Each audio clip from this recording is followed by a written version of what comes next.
I'm not proud of how I acted, but tell me, how calm would you be if someone was cheating, lying, and calling you the problem?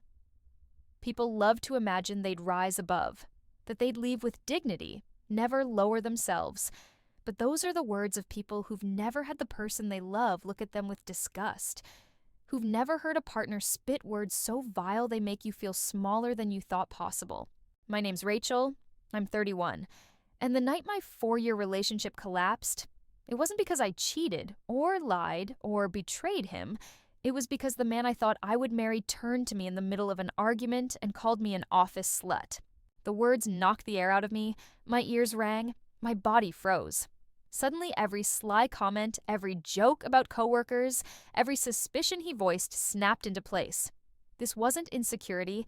This was a story Paul, my boyfriend, had been writing in his head about me piece by piece until he finally said it out loud. I wish I could tell you I walked away in that moment, that I held my head high, but I didn't. I screamed. I cried. I begged him to take it back. And the more I pleaded, the more he shook his head, as if my pain was proof he was right. That was when something inside me shifted. Because if Paul was so determined to cast me as the guilty one, maybe it was because he was hiding something himself. And I would soon learn the cruelest truth. Betrayal doesn't just break your trust. It rewrites your entire reality. When I look back, what cuts deepest isn't just the betrayal. It's how much I believed in us. Paul and I had been together nearly 4 years. 4 birthdays, 4 Christmases, 4 summers of road trips where we argued over playlists and laughed over gas station snacks. We built a home together, split bills, shared groceries, toothbrushes side by side on the bathroom counter. We even had plans. Kids someday, a backyard, a dog. The whole picture I thought meant stability. He'd joke about being the fun dad while I'd be the strict one, and I secretly loved the sound of it. Paul wasn't my first relationship, but he was the one who made me feel like I'd finally won. He was magnetic, charming in a way that drew people to him, the kind of man who lit up a room. Being with him felt like proof I was lovable, worth choosing, someone you build a future with. But slowly, the cracks began to show. At first, they looked like jokes. "Wow, big meeting today? Who are you trying to impress?" He'd tease when I wore a dress to work. If my phone buzzed, he'd glance over and smirk. "Which one of your office boyfriends is that?" He laughed, but his eyes didn't. I brushed it off, told myself it was just insecurity, so I bent. I reassured him constantly, deleted innocent texts so he wouldn't misinterpret them, stopped mentioning happy hours, even dulled my wardrobe, looser clothes, less makeup, just to ease his mind. But here's what I didn't understand then. Insecurity doesn't shrink when you feed it. It grows. And the more I tried to prove my loyalty, the more Paul seemed determined to believe the opposite. What I didn't realize was that his accusations weren't about me at all. They were the shadow of his own secrets. The first real crack showed up where it always does. The phone. Paul used to leave his lying face up on the coffee table, buzzing with notifications he didn't care about. But suddenly, it was always flipped over, locked, taken with him to the shower instead of left on the nightstand. I noticed, but I told myself it was nothing. Privacy, boundaries. Everyone's entitled to them. Still, when habits change overnight, it means something. Then came the late nights. Paul had always worked hard, but suddenly his job turned into a black hole that ate up his time. "Big project, don't wait up," he'd text. At first, I believed him, but then he'd come home looking different. His tie stuffed into his pocket, hair messy, a faint smell on him that didn't belong to me. And then I found the receipt, crumpled in his car's cup holder. Dinner for 2. At a restaurant we'd never been to. Dated the same night he swore he was eating takeout at his desk. My heart pounded as I held it up. "What's this, Paul?" He didn't blink. "You're projecting," he said coldly. "You're the one sneaking around. Everyone sees the way you flirt at work." It was whiplash. One second I had proof in my hand, the next I was on trial. He spun it so fast I almost believed him. And soon, everyone else did. At parties, our friends looked at me differently. Too sympathetic, too knowing, like they'd heard something. And they had, because Paul was out there telling anyone who'd listen that I was an office flirt, that I was unstable, that I was the problem. He stole my truth and replaced it with his lie. I thought I was losing my mind. Until one night after a dinner party, a friend pulled me aside. Their voice was low, almost a whisper. "Rachel," I saw him. At a bar, with her. He wasn't working late. He wasn't alone. My chest caved in, because in that moment, I realized I wasn't crazy. I wasn't guilty. I was being cheated on, and he'd been building a story to cover it. Armed with the receipt and the whispered truth from my friend, I thought I finally had the upper hand. Proof. Enough to make him admit what I already knew. I confronted him again, steadying my voice as I laid it out. The locked phone, the late nights, the receipt, the fact someone had seen him with another woman. But Paul didn't flinch. He didn't even look worried. He exploded. "You're insane, Rachel. You've lost it. You're paranoid, obsessed. You think every move I make means something." His voice rose, mine shrank, until I wasn't accusing anymore. I was begging him to listen. That's the cruelty of gaslighting. You can start with the truth in your hand, but by the end of the fight, you're apologizing for holding it. "Look at you," he sneered. "This is why people think you're unstable. No wonder you think I'm cheating. You're the one with the guilty conscience." And it worked, because I started to notice the way people looked at me too. Some friends defended him gently. "Rachel, maybe you're overreacting. Paul loves you. Don't spiral." Others went quiet altogether. Silence that cut deeper than their words. Silence is still taking a side. I felt the ground shift under me, my certainty eroded by his words, their looks, my own exhaustion. I lay awake at night, replaying everything. The buzzing phone, the smell on his clothes, the receipt. They were real. I knew they were real. And yet his voice lingered in my head. "You're paranoid. You're insane." So I started writing things down.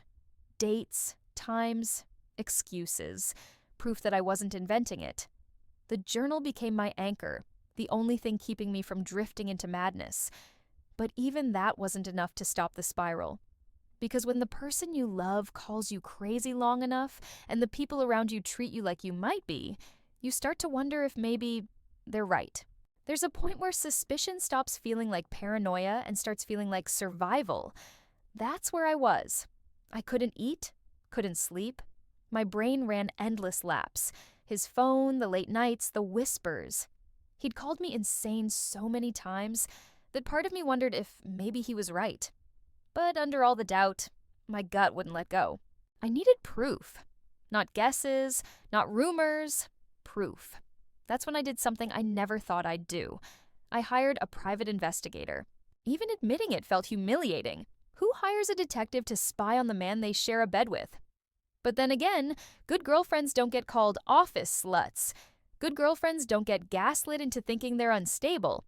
And if Paul was determined to cast me as the villain, I was determined to arm myself with the truth. The PI was a sharp-eyed woman who didn't scare easily.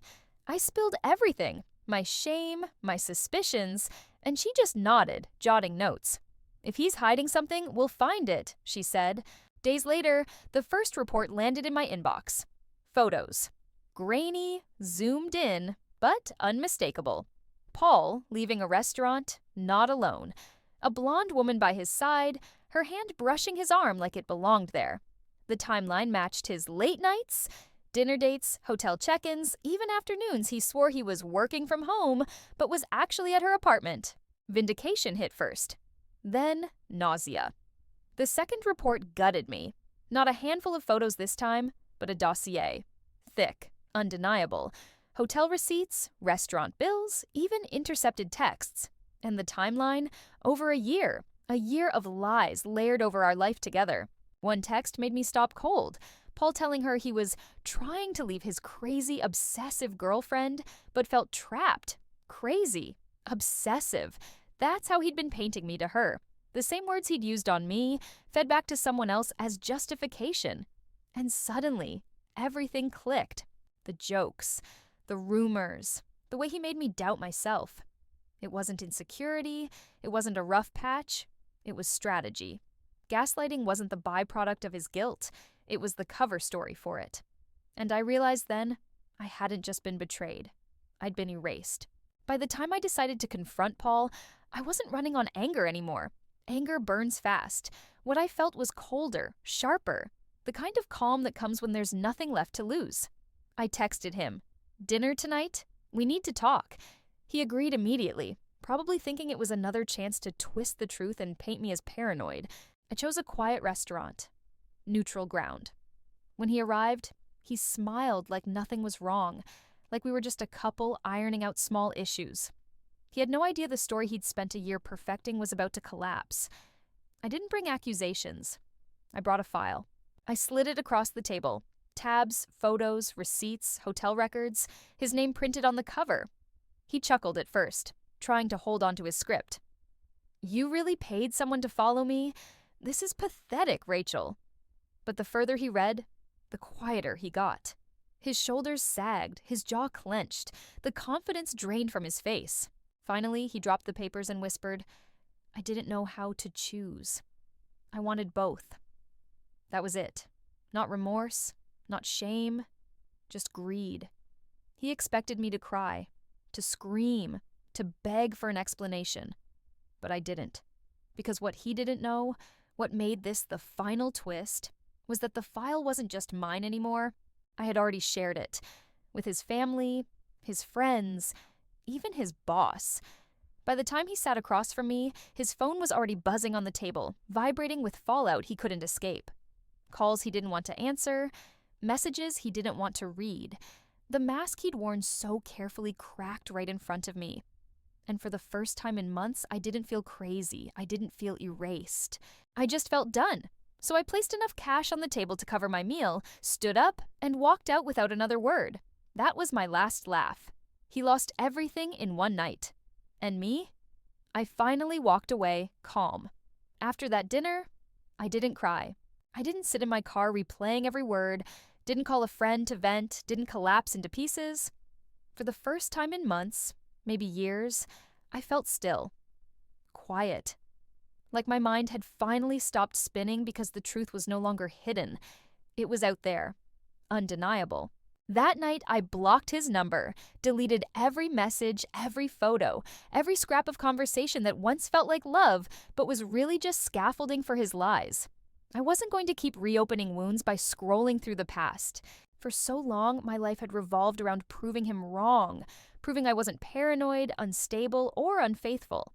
But when I placed that file in front of him and watched his face crumble, I realized something important. I didn't need to prove anything. Not to him, not to our friends, not to anyone.